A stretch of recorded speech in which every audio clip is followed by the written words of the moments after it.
بالسلامة. هذه حلقة جديدة من أحب السينما أحب الحياة، باش نحكيو فيها على سينما وعلى أفلام، وخاصة على أفلام اللي يشاركوا في الدورة 27 الأيام قرطاج السينمائية بعد 50 سنة على تأسيس الأيام، أما مع ضيفة الحقيقة هي ماهيش سينمائية، لا قرات سينما لا مثلت لا عملت إخراج ولا عندها علاقة بالأفلام، ولكن كانت عضو في لجنة تحكيم مسابقة العمل الأول جائزة التاهر الشريعة أو مسابقة التاهر الشريعة la première œuvre la compétition de تاهر الشريعة.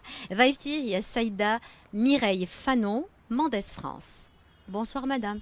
Bonsoir. Comment allez-vous? Amel, très bien, merci beaucoup. J'étais en train de dire que mon invité dans cette émission est particulièrement quelqu'un qui n'a pas de relation professionnelle ou physique avec le cinéma. C'est parfaitement exact. Vous ne travaillez pas dans le domaine du Pas du cinéma, vous êtes plutôt du domaine du droit, Oui, enfin des littéraire et juridictions. droit. D'accord, vous avez fait des études de littéraire. Oui, tout à fait. Et comment vous êtes arrivé au droit donc? Je n'ai pas compris. Vous avez Par fait des intérêt. études doubles? Par intérêt. D'accord. Par intérêt. Donc, je vais vous présenter autrement maintenant. Vous êtes Madame Mireille Fanon, vous êtes une militante. C'est comme ça qu'on vous présente sur le web. Vous êtes une militante pour l'humanité, pour les droits humains, pour surtout les droits du peuple palestinien. Saïda Mireille Fanon, هي ابنة السيد فرانس فانون ورئيسة مؤسسة فرانس فانون، وهي مناضلة من أجل حقوق الشعب الفلسطيني، من أجل التحرر ضد الاستعمار الإسرائيلي. C'est contre la colonisation raciste israélienne. Illégale. Illégale et raciste, bien sûr, qui dure depuis des années, depuis 48. Donc, vous êtes à Tunis, en Tunisie, pour être dans le jury. Vous êtes déjà dans le jury de la première œuvre, la compétition Tahar al-Sharia. Oui. Comme Emma, il dirait l'italien, comment ça se fait? Vous êtes venu comme ça par hasard? Non, j'ai été proposée par Mohamed Chalouf, que je remercie parce que c'est une belle expérience.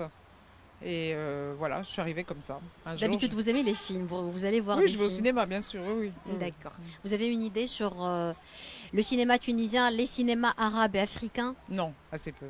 Rien? Je connais quelques classiques, Sam Ben Ousmane, Ouedraogo. C'est déjà pas mal. Hein. Mais je connais les films qui ont été faits sur l'Afrique, Jean Rouge par exemple, quand même. Un peu les films égyptiens par Chahine, pardon. Youssef Chahine, oui. D'une manière générale, comment étaient les films que vous avez regardés? Il y avait combien? Il y avait 13 films, longs métrages. 3 documentaires. Ah voilà, entre documentaire et fiction, c'est ce que je voulais 3 dire. documentaires et le reste, donc 10 fictions. Des films de fiction. De différentes nationalités. Hein. Il y a des oui, Ougandais, Algérie, Marocains, Tunisiens, oui. Égyptiens. Il y avait deux ou un seul Tunisien? Un seul film tunisien, oui. Il y avait The Last of Us, deux Tunisiens. Et Nhabek Hedi aussi. Les deux sont dans la compétition de la première œuvre. Oui, Eddie. Eddie, voilà. Voilà, Eddie et The Last of Us. آخر واحد فينا وفيلم نحبك هادي زوز افلام هذوما كانوا Et un film libanais aussi et jordanien. داكور كانوا هذوما الافلام الكل في المسابقه اللي ميراي فانون مونديس فرانس كانت عضو في لجنه التحكيم نتاعها. D'une manière générale, regarder les films, les évaluer, les juger, choisir à la fin, c'était comment? L'expérience, toute l'expérience. Écoutez, pour moi, c'était une expérience nouvelle, donc je suis arrivée comme une novice. Bien sûr, je sais comment à peu près analyser un film, quand même. Surtout ayant fait des études littéraires. Surtout, oui. Je sais à peu près parler d'un film, mais se retrouver avec des professionnels du cinéma, c'est un peu différent que de parler d'un film après l'avoir vu avec des amis. C'est totalement différent. Donc, c'était intéressant. Je dirais que j'ai découvert aussi un milieu, parce que je ne connaissais pas du tout le milieu du cinéma, au moins à ce nombre-là. J'ai des amis cinéastes ou producteurs, mais vous les voyez seuls, et quand ils sont tous ensemble, c'est encore autre chose. Donc j'ai découvert un milieu que je ne connaissais pas. Donc c'est une bonne expérience, et quand même j'étais assez contente de venir en Tunisie et de partager ces moments de visionnage de films et après de devoir décider d'un film. Très bien, donc en somme c'était une expérience heureuse. C'était plutôt Plutôt heureuse. positive. C'était un peu dur Heureuse, aussi, un peu non. douloureux quelque part. Non, douloureux, non. Mais j'ai été surprise par quelques attitudes, oui. Quelques comportements Oui, et oui. tout ça. De toute façon, quand on connaît quelqu'un dans un dîner ou dans une soirée à la maison, c'est totalement différent que quand c'est sur le lieu du travail, les caractères J'étais un changent, peu... les humeurs changent aussi. Non, bon, enfin, mais c'est pas très grave. Ça n'a pas entaché le fait que les films que j'ai vus étaient intéressants. Parfois, quand même, c'est un peu... On voit que nous vivons dans une époque très sombre et très difficile, puisque les films reflètent parfaitement cette époque. Et donc, je dois dire que 13 films, 13 sorties de films avec la boule au ventre. Oh là là. Voilà. Donc, Vous regardiez c'est combien c'est un triste constat quand même. plutôt, oui, c'est un Parce triste qu'il n'y constat. a pas... il y a eu peut-être un film NGO qui avait de l'humour, C'est un film ougandais, de ougandais, l'Ouganda. oui, fait par un jeune de la RDC, un jeune cinéaste de la RDC, où il y avait énormément d'humour, de distanciation par rapport au rôle des ONG dans les pays africains. Donc on voit vers où... Africain et arabe, hein, surtout avec ce qui se passe, Oui, enfin là, c'était ce pour que lui. les médias occidentaux oui, oui, appellent voilà. le printemps arabe. Il faut aller Enfin, voir là, et c'était- chercher ce que font les ONG dans ces pays-là aussi. Hein. C'était uniquement par rapport le rôle des ONG occidentales dans les pays africains. Donc ce film vous a fait rire. Oui, ce film, il a permis d'avoir un peu une bouffée Bouffée d'air, d'air. parce que les Très autres bien. étaient vraiment à l'image du monde, quoi. Et ça, c'est, je trouve, à la fois assez remarquable de pouvoir, par l'art, par l'entrée artistique, et donc d'une certaine forme de transcendance du message, je trouve remarquable de pouvoir faire passer des messages aussi lourds, mais en même temps, Avec beaucoup je trouve que d'intelligence, en tant que première œuvre, que ces jeunes cinéastes soient confrontés à un tel désespoir, à un tel désastre humain, c'est terrible. D'accord. Donc, puisque le film vous a fait rire, je vais vous refaire plaisir en diffusant un extrait, disons la bande-annonce de ce film ougandais, NGO ou bien Nothing Going On. Going On. C'est le titre du film. هذا عنوان الفيلم من أوغندا اللي هو واحد من الأفلام الطويلة. C'était un film de fiction. Hein. روائي. C'est une fiction. فيلم طويل روائي من أوغندا كان من بين 13 فيلم اللي شهدتهم لجنة التحكيم العمل الأول لمنح جائزة تهرش يعني تفرجوا في هالمقتطف هذايا من فيلم Nothing Going On.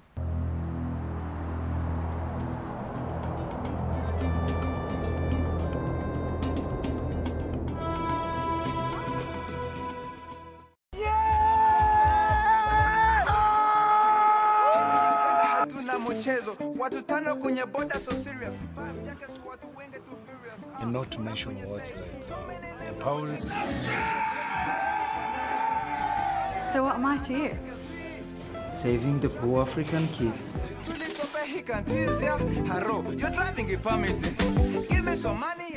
I want you to have this. Take photos that'll tell a story. What I'm holding is a camera. It's my future, our future, their future, and the world's future. It's the time whether you will evolve to be a better man for your community. They have something we need. They need us. Their story is our future. We are currently supporting 12 to 15 children paying for their school fees. That's amazing. So you have an NGO? I'm not joining you in your lies. These people from the slums, they want everything for free. Popcorn is my future. One thing I should make clear, I'll be volunteering with you for 3 months and no longer. She doesn't want any blood on her hands. See what I can do about raising some support for you guys.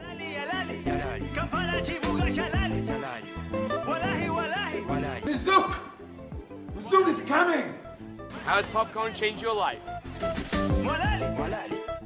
We can't hide from Americans. Maybe they already have a drone on our head. Bang! We all will be on fire. Oh, hey, girl. In America, we don't really connect with Africans dressed like this. We need you to be more dressed like these kids over here. I want Justin Bieber to see all this. The Masses Slam Beauty. For the money, okay? We got flies. America loves you. Hallelujah. Thanks. House wanna feel some boobies. Kila mtu ni crazy. Wanataka fanya kama ni movies.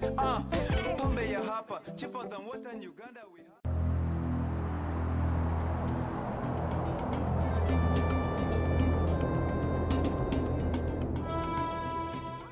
نذكركم اللي ضيفتنا في حلقة اليوم من أحب السينما أحب الحياة. Le titre de l'émission c'est J'aime le cinéma, j'aime la vie. J'étais en train de le dire en arabe pour vous traduire un peu. Alors ضيفتنا هي السيدة ميراي فانون مونديس فرانس اللي هي رئيسة مؤسسة فرانس فانون وفي نفس الوقت عضوة في لجنة تحكيم العمل الأول في أيام قرطاج السينمائية. Vous êtes la fille de feu France Fanon. Vous avez été aussi l'épouse de Bernard Mendès France, le fils de Pierre Mendès France, le premier ministre français. Voilà. Président du Conseil à l'époque. D'accord. Mais on va parler maintenant un peu de Mireille Fanon, la fille de France Fanon, qui a porté sa lutte, son engagement, sa conscience responsable envers l'humanité à travers votre présidence de la Fondation France Fanon. Que fait cette fondation? Qu'est-ce qu'elle défend? Écoutez, au départ, elle défend essentiellement les orientations données par le travail de France Fanon, à savoir lutter pour l'émancipation et contre l'aliénation. Voilà, ça c'est la grande ligne. Après, plus précisément, on travaille sur les archives, on travaille sur des recherches pour construire des alternatives. On travaille sur le racisme racialisant, sur la domination, sur les solidarités, construire la construction de solidarité. Voilà, à peu près. D'accord. Et on fait de la formation continue, et on organise des rencontres. En la matière aussi. Oui, oui, sur cette même matière. Oui. Voilà, vous travaillez sur l'être humain, sur la libération de l'être humain, sur l'indépendance, c'est ça? Sur penser l'humain. Penser humain. Votre père France Fanon était un grand militant pour la décolonisation des peuples du Sud et particulièrement pour la décolonisation de l'Algérie, pour la libération de l'Algérie. Et je rappelle que, bon, je pense que bon nombre de ceux qui nous regardent ne le connaissent pas, c'était un psychiatre et un essayiste. Et il a beaucoup milité pour l'Algérie, pour la libération de l'Algérie. Vous avez hérité cet engagement de votre père? Non. Non. Je pense pas que l'engagement s'hérite. Je pense que l'engagement se construit au fil de la vie de la personne. C'est pas parce que votre père aura été un homme ou votre mère aura été une femme engagée que vous serez forcément en tant qu'enfant engagé. C'est parce que vous avez été confronté à un certain nombre de réalités que vous pouvez vous engager d'une façon ou d'une autre. Alors dites-moi comment vous vous êtes engagé dans toutes ces luttes, toute cette résistance pour le peuple palestinien contre la colonisation, l'occupation raciste israélienne. Comment c'est venu? Bon, c'est venu il y a quand même assez longtemps. Et quand vous étiez c'est encore... C'est pas venu par hasard. Petite. Non, très jeune. Jeune fille, c'est ça? Engagée très jeune, oui. Engagée très jeune pour des raisons de comportement raciste de camarades de classe. Donc, bon, j'ai compris. Envers qui? Envers moi. Envers vous? Pourquoi? moi. Parce que je n'étais pas blanche, blonde, aux yeux bleus. Et donc, on m'a traité, bon, de toute façon, peu importe, mais donc ça m'a donné une conscience de qu'est-ce que c'était que l'autre. C'est-à-dire vous êtes la fille d'un homme noir et d'une femme blanche, c'est ça? Vous êtes métisse, un mélange. Et donc, ça m'a donné très vite la compréhension de ce que c'était qu'être autre. Et qu'est-ce que c'était que l'autre. Donc, de plus, j'ai vécu dans un milieu psychiatrique de l'antipsychiatrie. Et j'ai vécu avec les malades mentaux et pour moi, la normalité était la maladie. Vous avez travaillé avec eux? Non, j'ai vécu. Ah, d'accord. J'ai vécu en tant qu'enfant. Donc ça m'a donné la normalité pour moi était plutôt du côté de la folie que du côté de ceux qui se disaient non fous. Donc j'ai assez rapidement j'ai été intéressée. C'était assez naturel. Il n'y avait pas eu trop d'hésitation.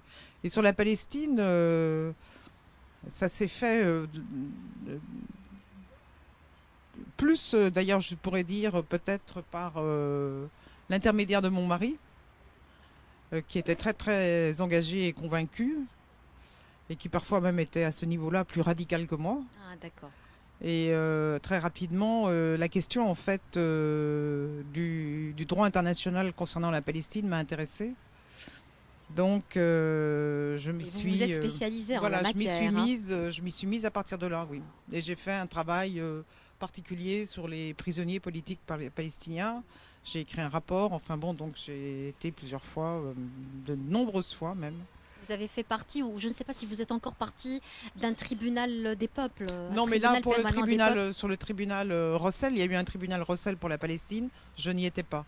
Mais je suis membre du tribunal permanent des peuples, qui a été initié par la fondation Lelio Basso en Italie.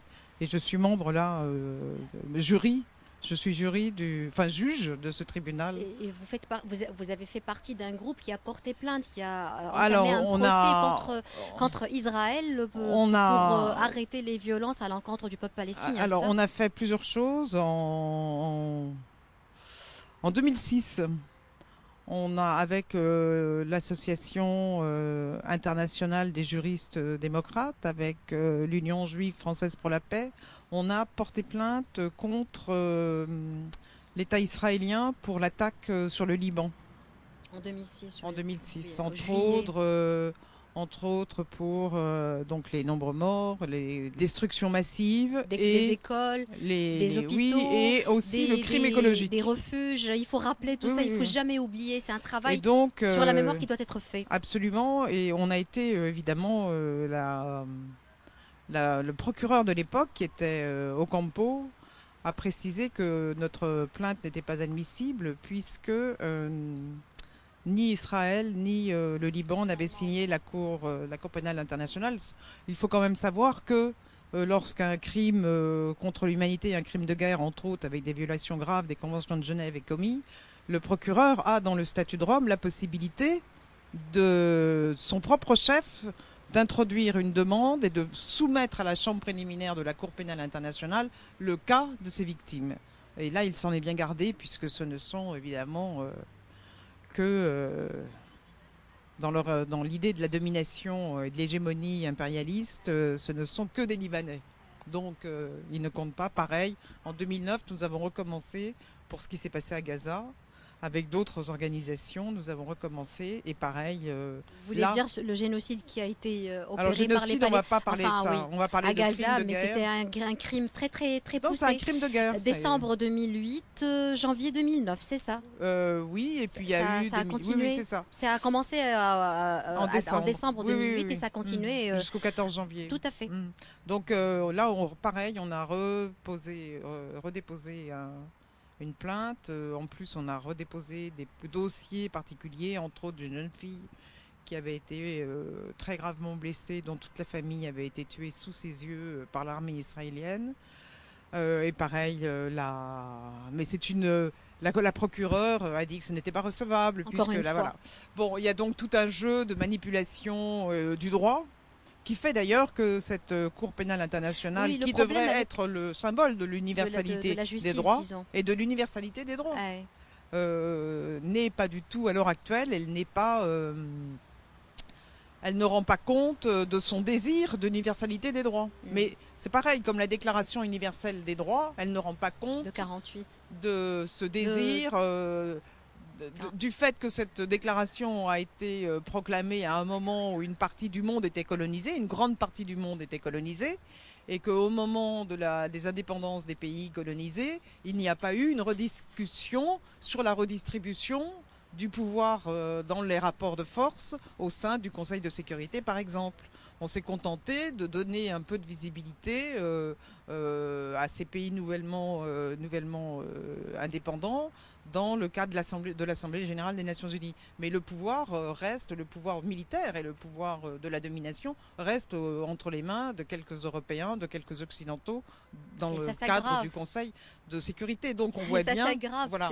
Ça et la Cour de justice, la Cour de pénale internationale, elle est le reflet en fait de la façon dont s'est organisé le monde après en 48 avec la déclaration des Nations Unies, la charte voilà, des Nations la 46, Unies, San Francisco, etc. Donc on voit, c'est la continuation. Ils ont reproduit le même modèle, alors qu'on pouvait penser une justice internationale sans reproduire le même modèle. Parce que les gens, que ce soit en Tunisie ou les États, que ce soit en Tunisie ou en Afrique, dans n'importe quel pays, les gens sont très conscients maintenant. Ce n'est plus comme avant où on pouvait tuer comme on voulait parce qu'il n'y avait pas les moyens de communication. Voilà, impunément. Mais les gens sont demandeurs de la fin de l'impunité et d'une véritable justice. Ils sont demandeurs de ça. Les peuples sont demandeurs de cela. D'une égalité. Néanmoins, nous sommes encore dans l'impunité, Madame Fanon. Bah oui, on est d'accord, mais... là, on n'est pas en train de parler cinéma, on est en train de parler humanité, droit des peuples à disposer d'eux-mêmes, liberté. قاعدين نحكيو مش على سينما صحيح على الحرية وعلى الإنسان وعلى حق الشعوب في تقرير مصيرها وبالتحديد حكينا شوية بدينا انطلقنا من الشعب الفلسطيني ووسعنا أكثر علاش خاطر مدام ميغي فانون مونديس فرانس هي رئيسة مؤسسة فرانس فانون هي في نفس الوقت زادة مناضلة في المجال هذايا وكانت جزء من le tribunal permanent des peuples اللي مربوط هو زاد باللا كور بينال انترناسيونال بمحكمة المحكمة الجنائية الدولية حكينا شوية فيها التفاصيل هذه باش نختم معاها في الموضوع هذايا. Ma dernière question là-dessus.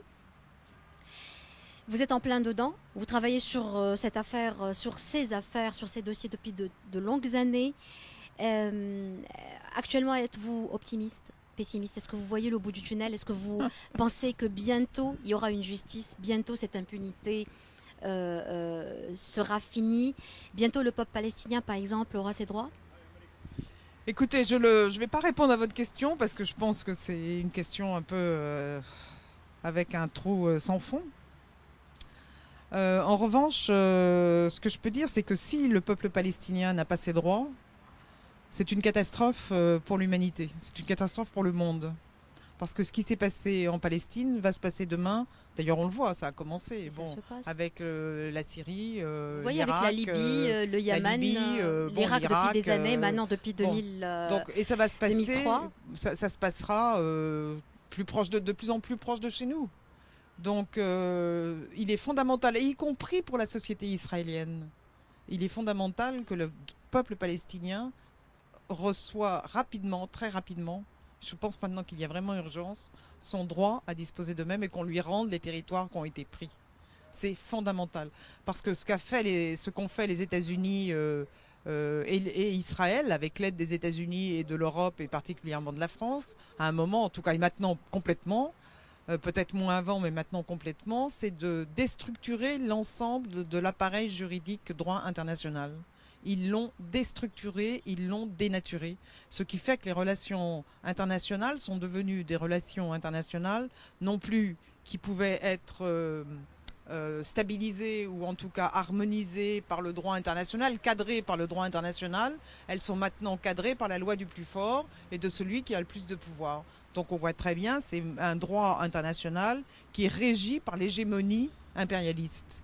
Donc on est dans un tournant très dangereux. En même temps, il y a peut-être une possibilité que ça change, parce que les peuples ne veulent plus de ce type de fonctionnement. Les peuples ont manifesté à plusieurs moments, comme ici, la révolution, en Égypte, même s'il y a des retours de bâton en Égypte, les peuples sont quand même conscients des enjeux qui sont en train de se jouer et demandent à ce que ce qu'on impose au peuple par la force, et entre autres par l'intermédiaire de cette soi-disant globalisation, cesse. Parce qu'il y a des alternatives à la globalisation qui ne peut fonctionner qu'avec le système financier et militaire.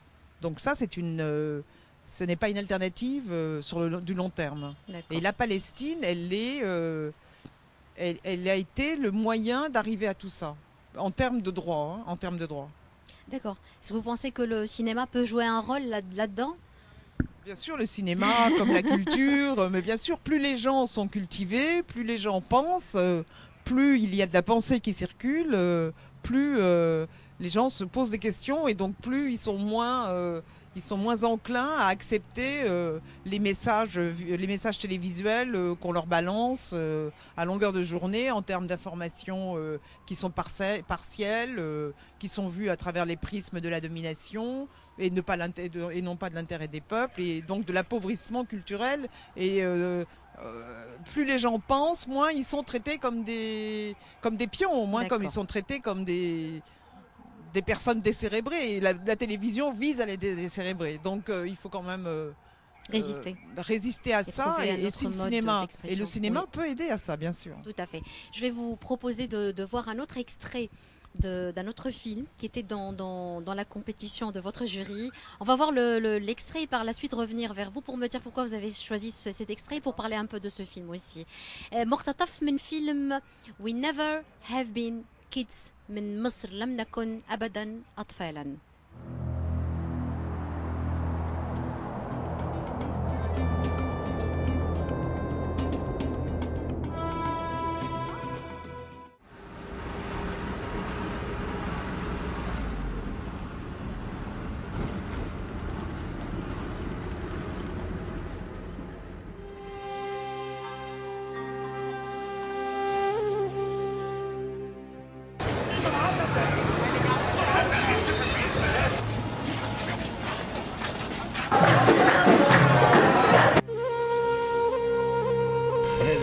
الشرق الأوسط من القاهرة الدكتور عاطف عبيد رئيس مجلس الوزراء.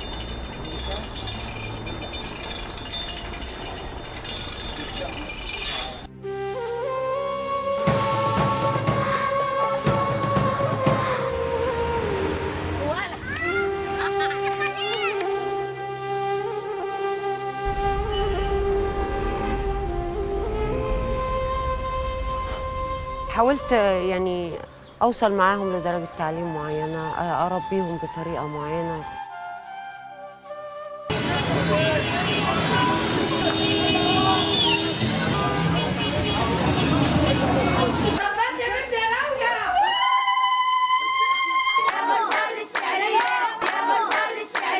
يفتح لي طريق ده ابو قلبي جريء خاف مني وجالنا وضاضة وبعته يجيب لي سجاير قلت له روح على كشك شراطة.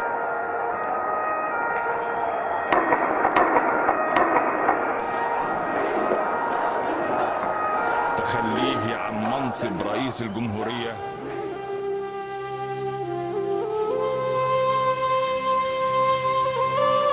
أخاف أموت أنا، أخاف الموت.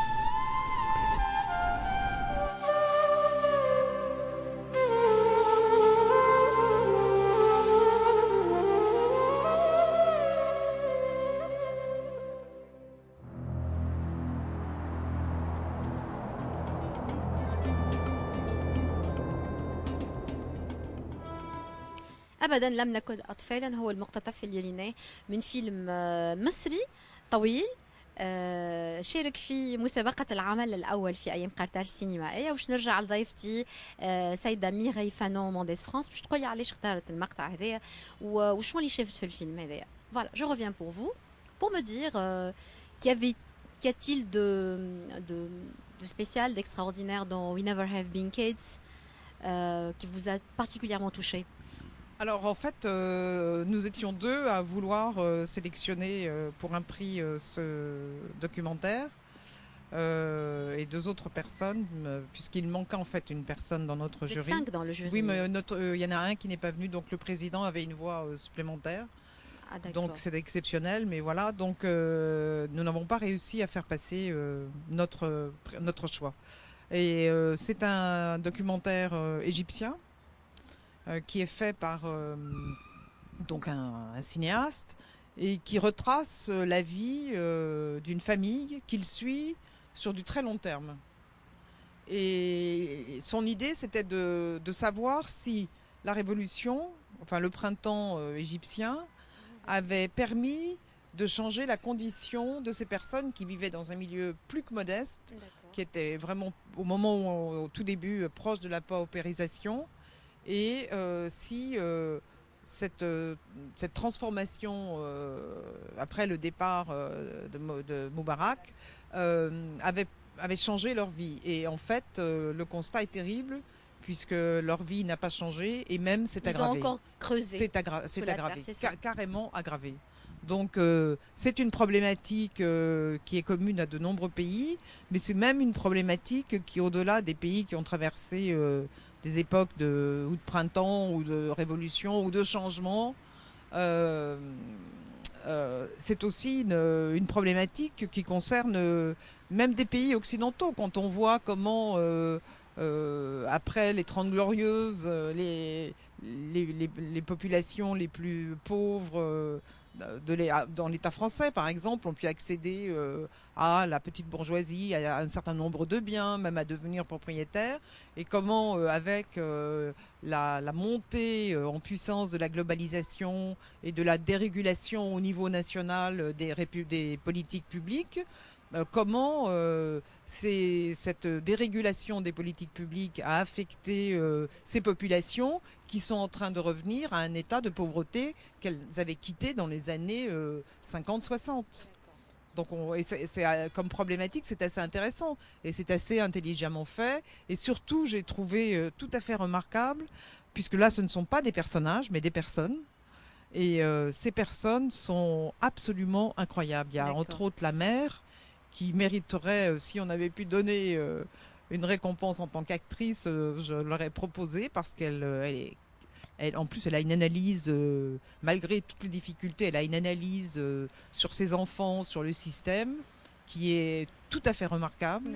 Et le fils aîné, et aussi, malgré toutes les difficultés qu'il rencontre, parle de sa vie en termes vraiment très intelligents, alors que ce sont des gens qui n'ont pas eu la chance d'aller à l'école ou très peu, et qui ont vécu dans un milieu de violence inouï. Une petite question technique. Donc, vous avez vu les films en version originale, en Oui, VO, oui. donc en égyptien. Oui. Ça ne vous a pas posé de problème? Non, pas non, c'était d'ennui sous-titré de lire les sous-titres pour et rater les images? Non, parce qu'en général, j'ai plutôt au cinéma en VO que... D'accord. Donc c'est bon, c'était pas très Non. très méchant. Vous avez l'habitude de venir en Tunisie? Pas trop, mais un peu. C'est votre visite numéro combien? Je ne sais pas, je n'ai pas compté, mais donc c'est plus de 2 fois au moins. Oui. Entre autres, j'étais venue pour les 2 forums sociaux mondiaux. Ah d'accord. Les dernières années. Oui, Vous avez commencé à venir à Tunis après la Révolution, après 2011? Je crois, oui, plus ou moins. D'accord. Oui, je crois. Et d'une manière générale, comment vous trouvez le pays? Et C'est un surtout beau l'évolution à travers les différentes années où vous avez visité?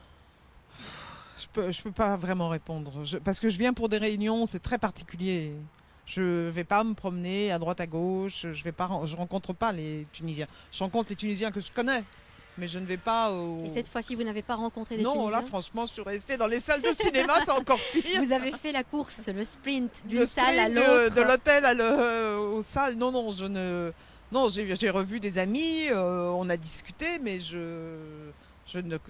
c'est eux qui me disent comment va la situation ou ça ne va pas. Je ne peux pas, je ne m'engagerai pas dans une analyse de la situation tunisienne. D'accord, très bien. Je pense que les Tunisiens peuvent le faire parfaitement. Ah bah c'est sûr, mais on a besoin tout le temps d'un regard extérieur. Oui, mais là, je ne peux pas le donner, non, honnêtement. Sans problème. Je ne connais pas assez. Sans problème. Merci Madame Mireille Fanon-Mendès-France pour ces moments que vous nous avez accordés.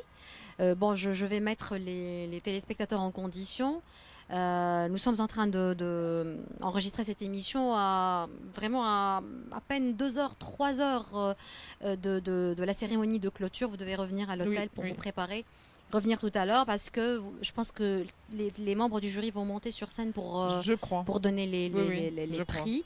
Donc je vous souhaite une excellente soirée. Et un bon séjour en Tunisie, à Tunis, pour ceux qui vous restent comme jour de séjour ici. À bientôt. Merci beaucoup. Et juste, je vous remercie infiniment, Amel. Juste, je voulais dire, j'ai rencontré ce matin le président, qui se trouve être un ami de mon père. Oui, Pierre Mendès France. Non, de mon père. De votre père, mon père, il m'a dit. Non, moi je parlais matin... du père de votre beau-père qui était un ami à Bourguiba. Oui, Bourguiba. Mais là, il se trouve, Monsieur Essepsis m'a dit ce matin que mon père était allé chez lui. Donc c'était assez... ça m'a amusé de rencontrer quelqu'un qu'il a connu, puisqu'il est mort, j'étais très jeune, donc voilà. Très bien, Mais il en était tout un cas- ami à France Fanon, c'est Oui, ça? oui. En tout cas, merci beaucoup. Merci à vous. Et j'ai passé un agréable moment. Moi aussi. Merci. Nous tous, je pense. Nous tous. Merci Mireille Fanon. Au revoir, Mandès Amel. France et à bientôt. Au revoir. À bientôt, au revoir. نشكر برشا ضيفتنا السيدة ميراي فانون مانديس فرانس رئيسة مؤسسة فرانس فانون وعضو لجنة تحكيم العمل الأول في دورة 27 لأيام قرطاج السينمائية. نشكركم أنتم زادة اللي قعدتوا معنا الوقت هذا الكل وتبعتوا حلقتنا بكل تفاصيلها. إلى اللقاء.